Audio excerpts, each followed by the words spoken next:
We are now rolling. Okay, I'm not self-conscious or anything.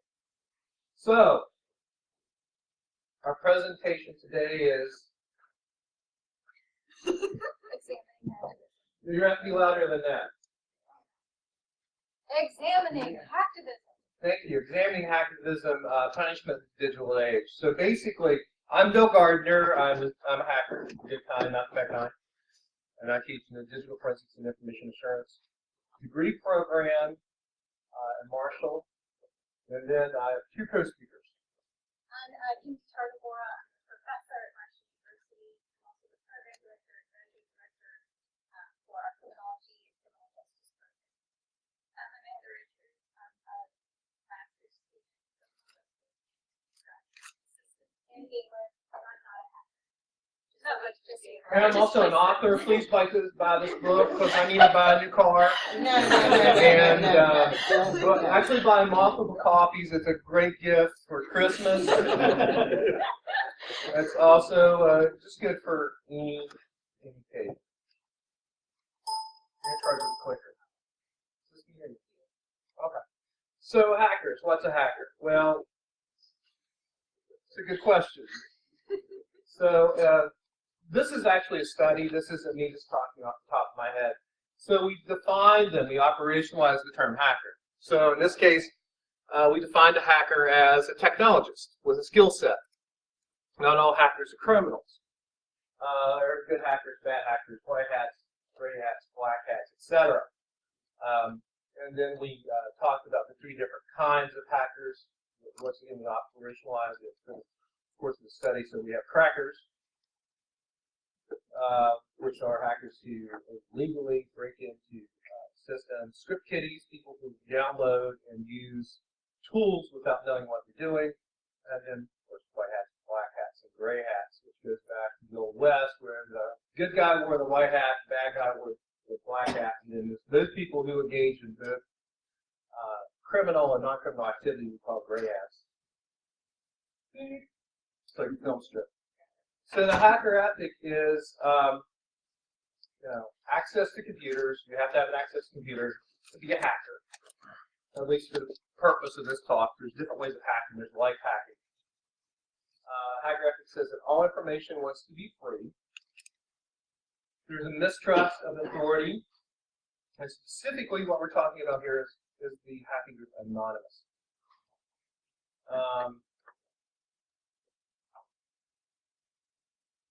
This is also a trend community. Hackers should be judged by hacking, not their bogus credentials and degrees. How many people in the community now are academics? Very few. Most people are self-taught. And there's a mistrust of people who have degrees and use the word cyber too much. Hackers believe you can create beauty and art on a computer, and that you can change the world for better. And that's really the core of the hacker ethic when we talk about things like Anonymous, we also call hacktivism. So hacktivism, here's a definition of hacktivism, an academic definition, but basically hacktivists are people who are using technology, things such as denial of service attacks and web defacement in order to further a political agenda. In the case of Anonymous, that's a social justice agenda, Or the lulz. or for the laws. And that's important too. When you think about where Anonymous came from, they were originally a trolling group on 4chan. And then Operation Technology happened, where they were trolling the Church of Scientology, and then they were like, hey, wait a minute, we can make a difference in the world. So then that's when it became way more political. So specifically for the study, we looked at violations of the Computer and Fraud Abuse Act of 1984. Okay, that's fine. So, how many of you are familiar with the CFAA? So I'm going to give a background of this particular piece of federal legislation for you. Currently, there are over 40 federal statutes in the U.S. to prosecute computer crimes. Many of these were modeled after the wire fraud statute, which was created in about 1952 or so. However, the act that was created, the unfortunately predates, it precedes the rise of computer crime as we know it exists today. So obviously, new legislation had to come about to address the issue of computer crime. In 1984, what was created was the Computer Access Device and Computer Fraud and Abuse Act. And interestingly, this was created a year after the release of the film War Games. And I have a picture of that particular film starring the young Matthew Gardner, in which he plays a hacker who accesses a U.S. Military supercomputer. And so it seems like in the buzz on the internet that there's this linkage to the creation of this Computer Fraud and Abuse Act that coincides with this particular Hollywood film from 1983. But that's for another presentation, another discussion. Nonetheless, the legislation that was passed in 1984 defines the term protected computer as any computer used by a financial institution or federal government, or a computer used in or that affects foreign or interstate commerce or communication. Now, there's also some language on the internet that suggests that this language has been further amended and changed to include all or any networked computers or any computers connected to the internet. And I'm still working on fleshing out some of those language changes and amendments that have been made to the CFAA. So I presented to you the long name for the act, the Computer Access Device and Computer Fraud and Abuse Act of 1984. It was shortened in 1986 to what we know it as today, the CFAA. So today, if you look again at the federal code, you will see it represented as Section 1030 of Title 18 of the U.S. Code. And what we have seen is that most of the hacking crimes committed by hacktivists are charged with this particular 1030 statute. And the statute clearly defines a number of at least 7 crimes total and their penalties for crimes such as hacking, cracking, virus dissemination, computer espionage, among others. I thought you were quoting dual quota. I think I've got it all covered that I want to. So, okay. So what is Anonymous? They're a type of hacktivism group, and as Bill said, they started on the website 4chan, specifically Bora. How many is going to admit they were on Bora? Cool. So and at 4chan, what it was is you could post as a username, whatever, and then or you could stay as anonymous. And it started as a joke, like everybody would just start posting as anonymous as one, and it looked like one person kept posting the same thing, and it just kind of, that's just where the name came from. And so then what happened with Scientology is that you had a lot of people getting political, and so they started out attacking the Church of Scientology. And it's important to note though too, like not everybody in Anonymous is a hacker or knows a lot about computers. Some of them are just activism. And so when they were protesting and going out in places to specifically Church of Scientology, they used the Guy Fawkes mask because it was important to cover your face when, so that they didn't get prosecuted. One of their little sayings is, "We are anonymous and information is free. Expect us," and they kind of change that up in their videos a little bit. So just to bring you up to speed, what we wanted to do with our presentation was provide you with a background about hackers, their ethic, and then take you specifically into those who promote or take part in hacktivism. Present you then with the current statute, the CFAA, which obviously relates to our study. And now you'll see then, as we kind of take on from a very general perspective to a more specific one, last fall to create a study where we could examine the charges that have been, and the penalties that have been imposed on members of Anonymous who've taken part in hacktivist-like Because activities. if you listen to the members of Anonymous, they're all getting thrown under the bus. They're all facing these extraordinary, extraordinarily harsh prison sentences. So we wanted to test that. Right. So exactly. So we're, wanting to comb through the internet, and we wanted to see if we could find those members who have been charged for partaking in certain activist-related operations. So that involved obviously scouring the internet for indictments, or and sometimes it was tweets, sometimes it was news-related media that would spell out what the member was charged for. So we wanted to also there's your next group. Okay.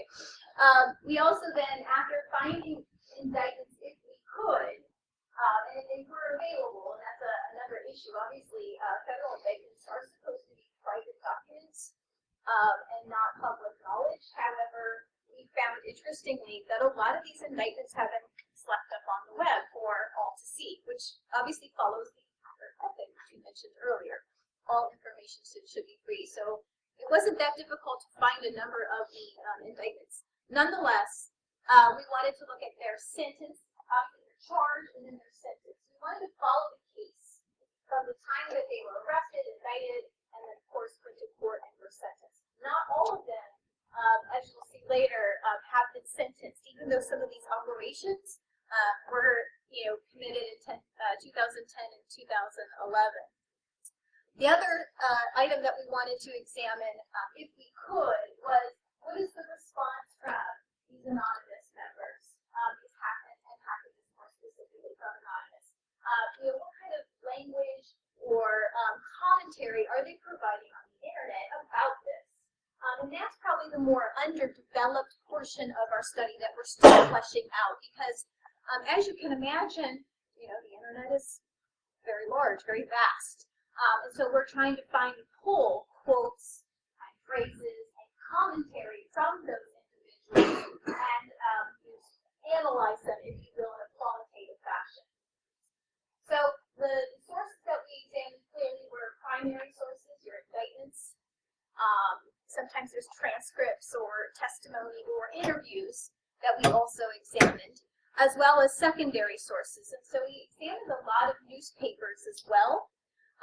We pulled from a variety of sources. The newspapers in particular I'm thinking of, the New York Times would have an article about a certain member. In the UK, there's the Guardian, their newspaper, I think the Telegraph, also in the UK. We pulled some content from the documentary, The Art of Legion, and particularly some of the quotes came from that particular documentary. And other sources, of course, blogs, like I mentioned, tweets. I think Bill pulled from darkreading.com or, some various sites like that to get information for our study. And I also would talk about Gabrielle Anthony's new book, which is basically a history of Anonymous, which is very helpful, helping us try to fill in the narrative, because she has access to the sources that we don't have access to at this point. And it's called, what's the name of the book? Hacker Whistleblower Spy. That's probably squaring it up. But it's really good. It's like We are Legion. well, anyway. But it's a great book. Isn't that based on the fact that they trust her? She's an anthropologist, so her way of studying Anonymous is from the inside. Right. So she has built a lot of, it's sort of like studying Aboriginals. You sort of go live with them, and that's what she's done with Anonymous. It's about 2008. Right. Treating them as a subculture, Yeah, if you will. Right. Right. Like living among the tribe, as an anthropologist would. Whereas our study, clearly, Bill and I representing Amanda, a marriage of, someone who has inside an inside view of hacker world, and those of us who have a criminal justice background, where we are obviously trained in certain methodologies and research to maintain objectivity, right? And that's where we found our study to be rather unique from the way in which Coleman has conducted hers.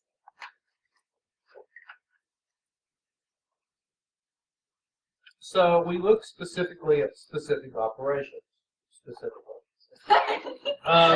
we have to narrow our focus to operations which actually have outcomes. So were people indicted, and then were people sentenced, or were they tried? And we looked at Chanology, of course, which was the trolling of Scientology in 2008. We looked at Operation PayPal / Avenge Assange, which was denial of service attacks against PayPal for not processing donations for the WikiLeaks funds and also the Assange Defense Fund. Operation Payback, which 2010 to 2011, which was against people who were trying to oppressively, basically oppressively, what am I looking for? I'm having a total loss. I just had a stroke. No. Operation Payback.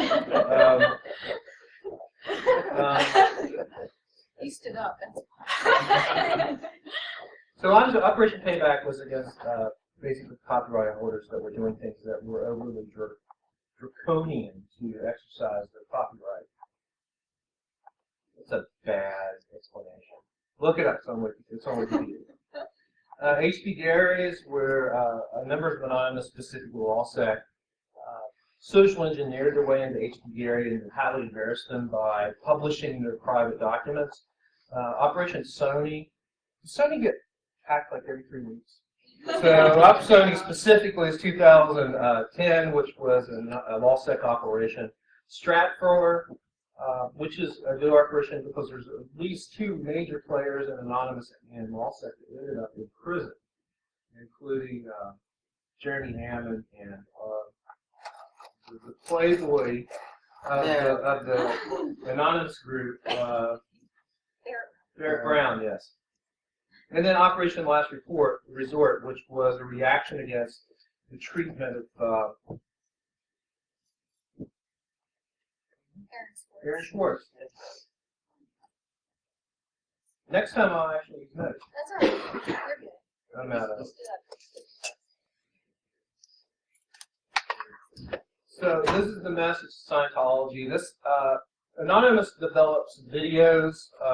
They're as much a propaganda machine as they are a machine of denial of service attacks. Hello, leaders of Scientology. We are Anonymous. Over the years, we have been watching you, your campaigns of misinformation, your suppression of dissent, your litigious nature. All of these things have collided with the leakage of your latest propaganda video into mainstream circulation. The extent of your malign influence over those who have come to trust you as leaders has been made clear to us. Anonymous has therefore decided that your organization should be destroyed. For the good of your followers, for the good of mankind, and for our own enjoyment, we shall proceed to expel you from the internet and systematically dismantle the Church of Scientology in its present form. We recognize you as serious opponents, and do not expect our campaign to be completed in a short time frame. However, you will not prevail forever against the angry masses of the body politic. Your choice of methods, your hypocrisy, and the general lawlessness of your organization have sounded its death knell. You have nowhere to hide, because we are everywhere. You will find no recourse in attack, because for each of us that falls, 10 more will take this place. We are cognizant of the many who may decry our methods as parallel to those of the Church of Scientology, those who espouse the obvious truth that your organization will will use the actions of Anonymous as an example of the persecution of which you have for so long warned your followers. This is acceptable to Anonymous. In fact, it is encouraged.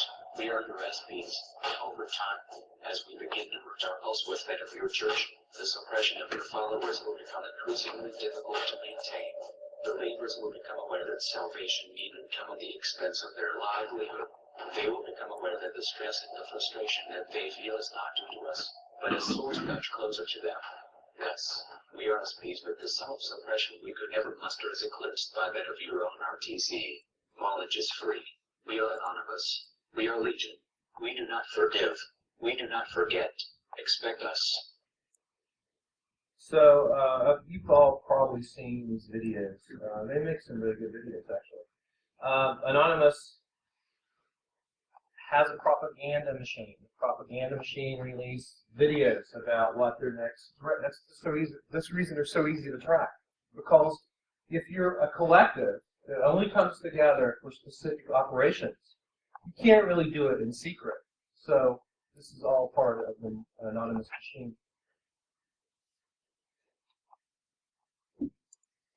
So of all the operations we had about 45 people that we looked at.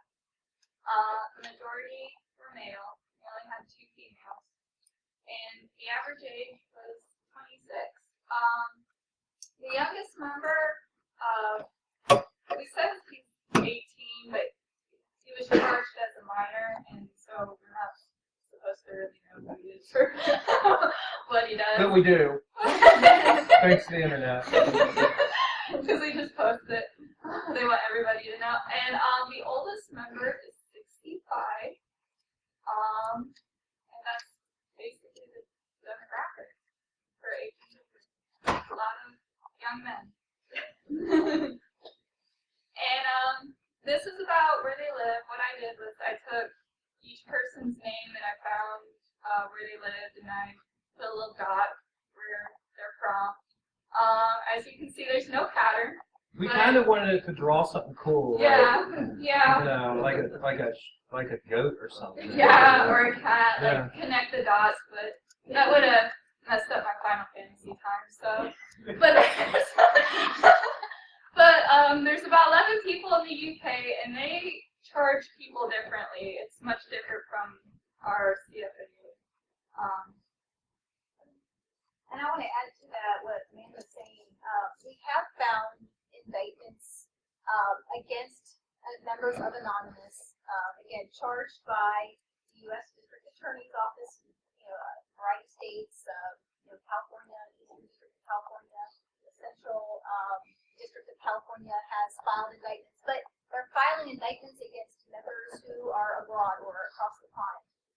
Which is very interesting. So that's another element of our study that warrants further investigation, because we're seeing, again, a non-U.S. citizen being charged for, crimes that took place on U.S. soil, and then yet we're seeing them sentenced. Here's the thing. Okay. They didn't really take place on U.S. soil, but they were in a foreign country when they committed the crime. Right. That foreign country had prosecuted them. Many of them have served time and have been released. Right. So when we were looking at their sentencing compared to our sentencing, there was the question, are we comparing apples to apples here? Right. And we decided we need further study with this, because they technically could still be charged under the United States law and extradited.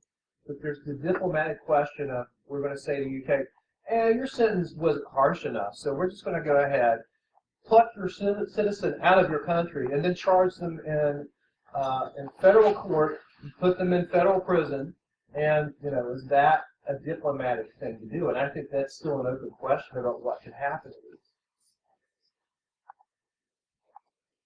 So it's no surprise then when we examine the federal indictments that the most common charge applied to these hacktivists clearly was, the Section 1030 Title 18. And what we found then more specifically, as I mentioned, there's 7 crimes that are outlined in this federal legislation. And the one that you see there, the most common charge, when we looked at all 45 members, in our database pertain to knowingly causing the transmission of a program, information, code, or command, and as a result, intentionally causing damage without authorization to a quote protected computer. The penalties, as you see from this federal code, are quite extraordinary, and a lot of members have commented online that these are very draconian penalties. In some cases, depending on the damage that is done and the harms, an individual could face, 20 years and have a felony charge against them, a 10-year sentence.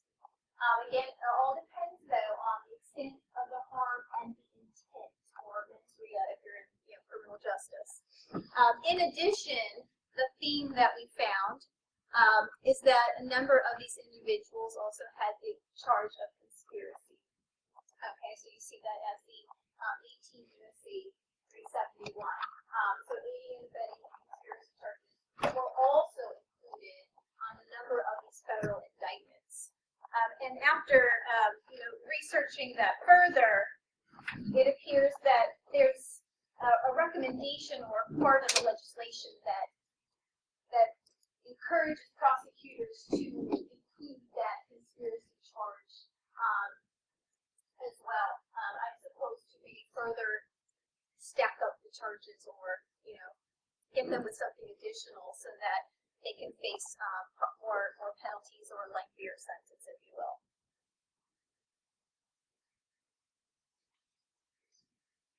In addition, when we looked at the sentencing, that's what this particular slide reflects.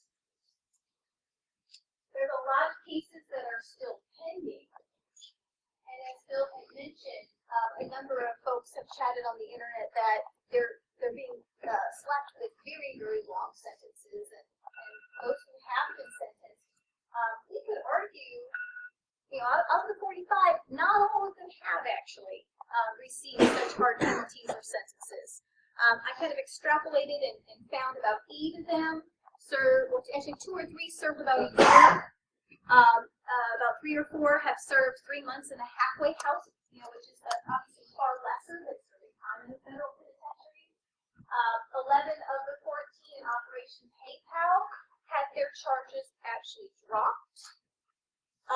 So that was also a very interesting finding, and again, we're kind of reading on the internet when those sentences are handed down, which is also not to interrupt, but I think it's interesting to us that we had a heck of a time finding the outcomes of these cases. When the PayPal 14, which was held up as poster child of draconian prosecution by federal authorities for a denial of service attack, there was funds, there were websites, and all of a sudden they all disappeared. And we're like, what happened? And it was really hard to find the outcome of their cases, which was most of them lost.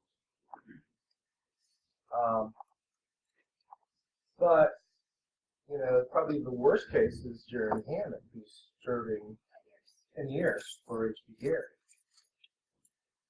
That's all I have.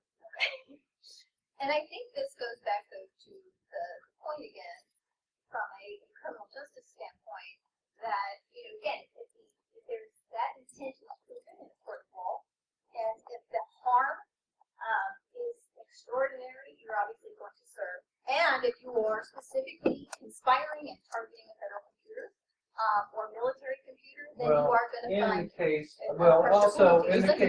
case of Hammond. In the case of Hammond, though, there are some questions about the case because there are allegations that he actually did the hack at the direction of Sabu, who was at the time he had already flipped and was under the direction of the FBI. So Mr. Hammond has pled the case that he was incorrect. The other harsh sentence was Barrett Brown, who doesn't know when to shut up. He continues to basically piss off the federal authorities, and they continue to stack charges against him.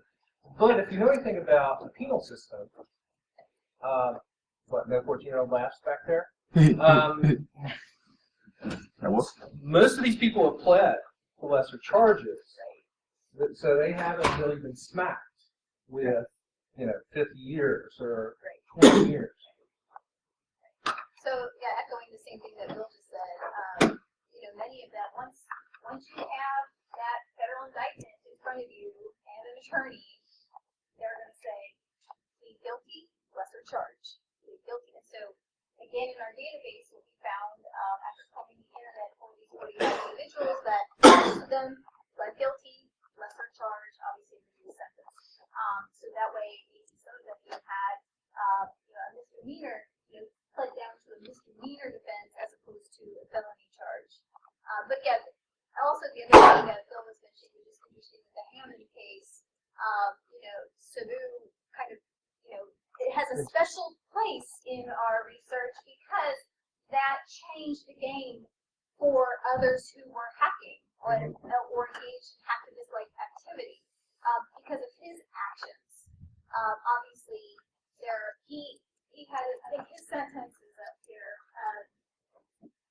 Do what? Well, actually, I thought I found he had only 7 Well, months I think they gave him Release like sentence of 7 maybe suspended. suspended. Yeah. So he walked. Right. So as I mentioned, several of the other cases are playing out in the United Kingdom, Northern Ireland. There's a couple others that we found with Operation Last Resort. We did some research recently, and one of the individuals is in the UK, and there were two co-conspirators in Australia and one co-conspirator in Sweden. So again, what's happened in our research is, obviously we knew that anonymous is global, but here then we're trying to process how those federal indictments in the U.S. play out when there are individuals being charged outside. And this is still an evolving situation, even though we thought we'd be able to sit down and look at it and find outcomes. What we're finding is, our conclusion is we need more study. Because there's just not enough data. No, you're right. There's just not enough data at this point. Because people are in such limbo, to have a good sample to actually come to any conclusions that make any sense. Right, and again, adding to what Bill's saying here, from a research standpoint, I was hoping that I could have a database of 45 individuals who I could examine and analyze, and then say, okay, here are the sentences that were handed down, here are the pleas, etc., the charges.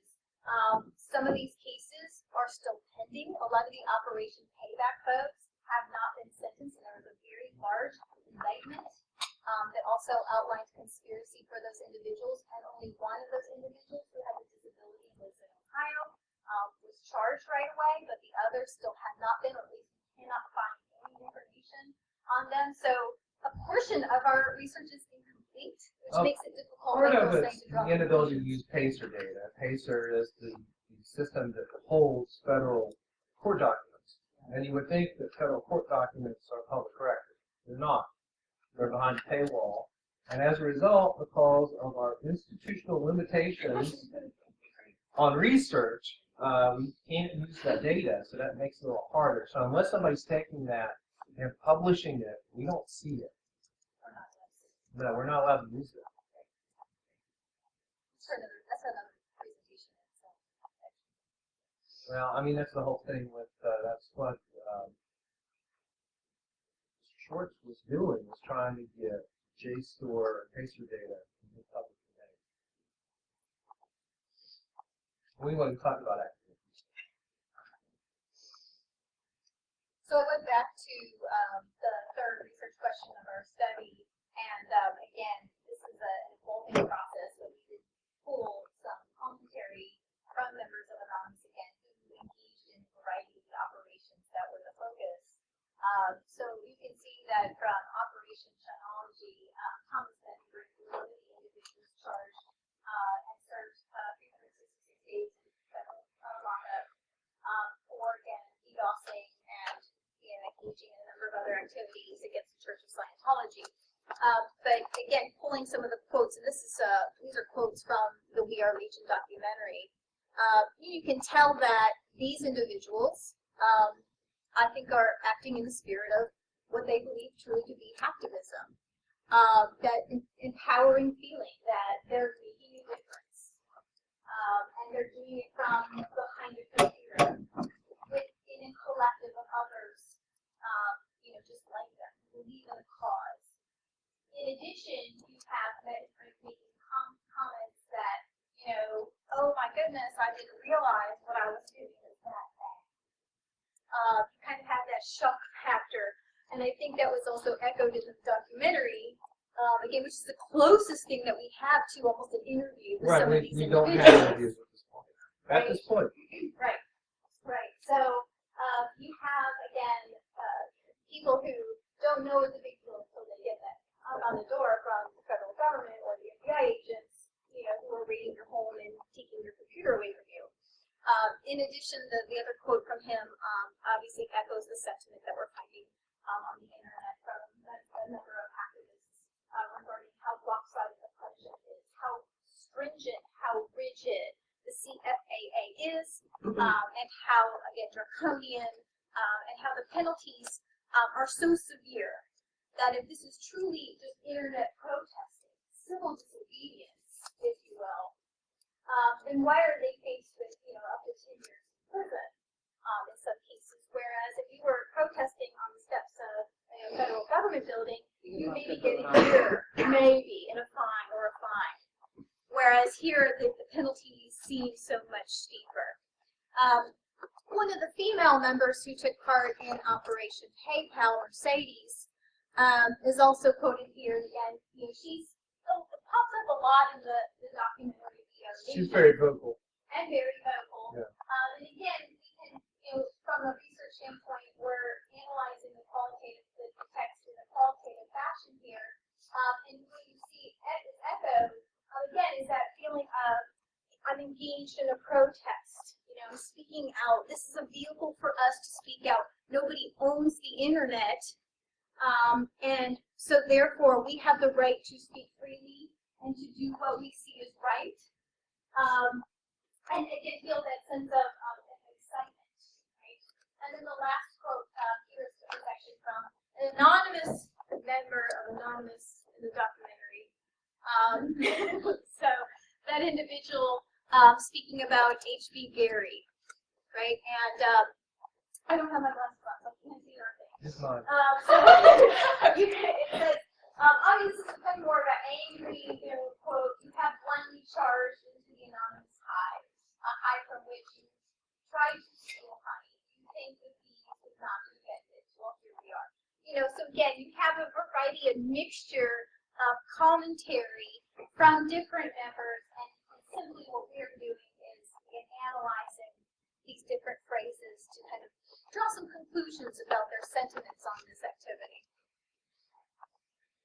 I would think the other thing that we should mention is we can't look at things like Operation Tunisia. No one was prosecuted for it. In that case, members of Anonymous were actually attacking the foreign government. On top of that, you've got attribution based on the country the hacker's in. Well, I mean, Or the hacker is, I should say. in that case, we know that a lot of them were in the United States. They were very open and obvious about what they were doing. They were enabling a revolution. And it wasn't just Tunisia. Then it spread to Egypt.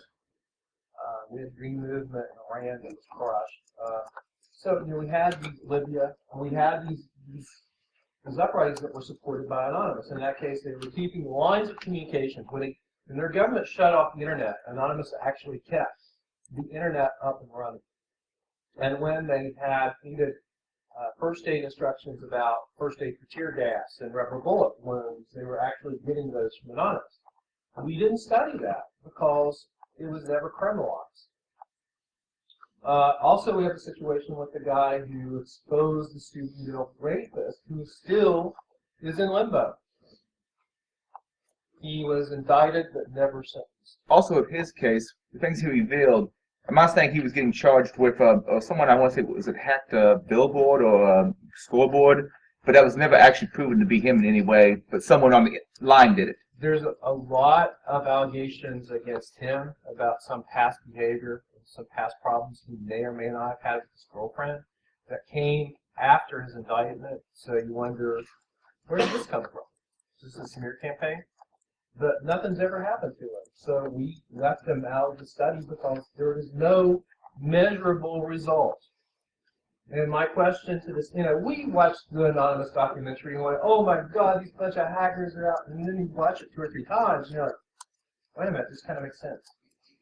I mean, it doesn't make sense to break into people's computers. It doesn't make sense to launch denial of service attacks. But some of the things that Anonymous says about social justice, are kind of interesting. So maybe it's under the sway of the propaganda. I shouldn't say that. We didn't look at Occupy either. We had to exclude Occupy.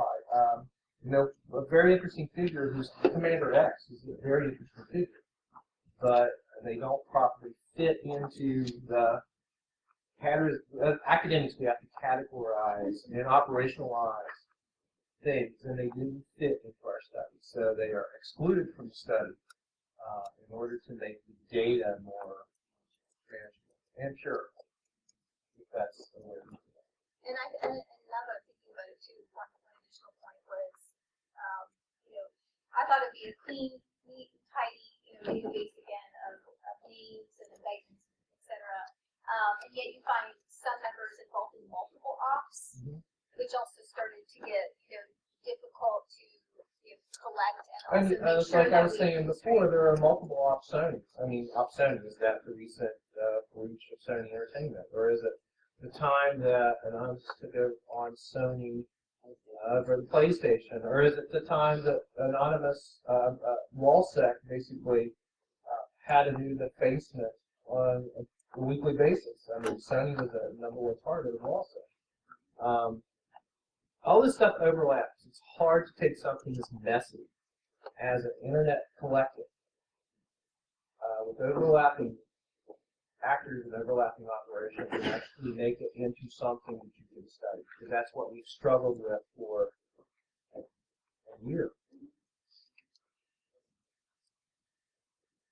Does anyone have any questions? Yes, you have the best, the backward baseball cap. Is there a link or correlation between the number of anonymous members being charged versus people who aren't members of Anonymous but are doing the same thing? So, is Anonymous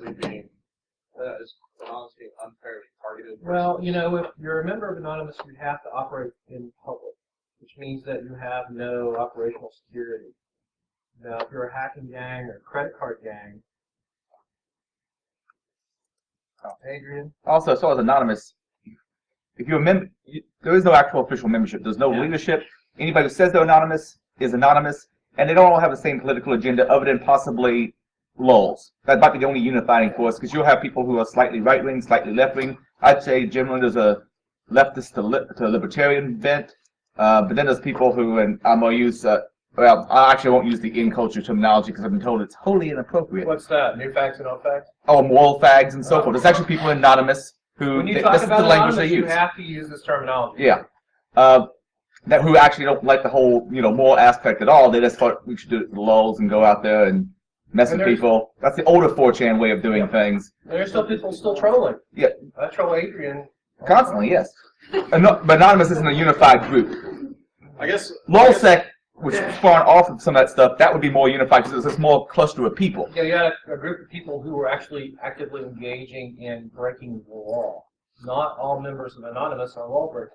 And the reason they were wearing those masks is not so much prosecution as they were worried about Scientology coming after them, because Scientology had come after people in the past. Crazy.